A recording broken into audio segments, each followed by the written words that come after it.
आपके साथ शीरी और हम इस वक्त वर्चुअली उसी चांद पर खड़े हैं जहां हिंदुस्तान का मान चंद्रयान 3 कुछ घंटों के बाद यहां उतरने वाला है।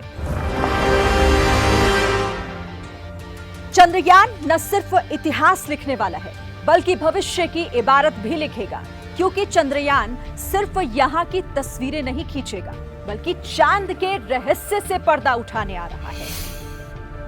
कौन सा वो हथियार होगा जो चांद के रहस्य पर करेगा वार? बेसिकली आप इसे ऐसे समझिए कि इस चंद्रयान पर लगे पेलोड यानी उपकरण ही चंद्रमा को बेहतर तरीके से समझने और दुनिया के मन में उठ रहे सवालों के जवाब तलाशेंगे। चंद्रयान के साथ इसरो ने कुल 7 पेलोड भेजे हैं, जिसमें 4 इस लैंडर के ऊपर लगे हैं। सबसे पहले बात लैंडर के हथियारों की कर लेते हैं। पेलोड से पहले चंद्रमा के इस वातावरण के बारे में आपको थोड़ा सा समझा देते हैं, जिससे चंद्रयान के काम को आप आसानी से समझ पाएंगे।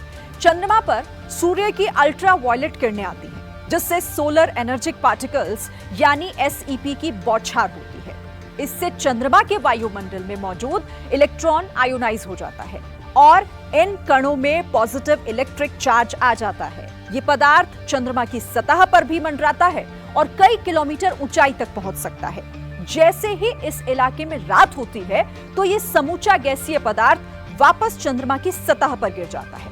फिर जब सूर्योदय होता है तो ये पदार्थ बनने लगता है और एक बेहद महीन वातावरण चंद्रमा के चारों तरफ छा जाता है। अब इसी का अध्ययन ऑर्बिटर और लैंडर में रखे पेलोड के जरिए किया जाता है।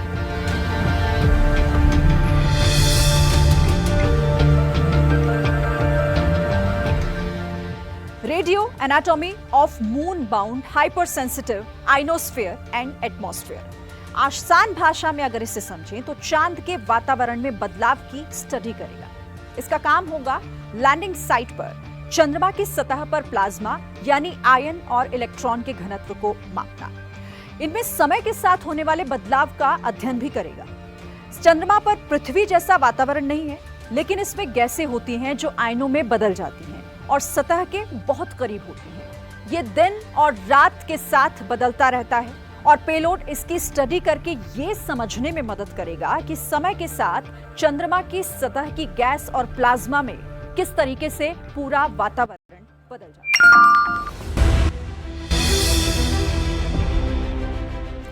ये है ILSA, instrument for lunar seismic activity.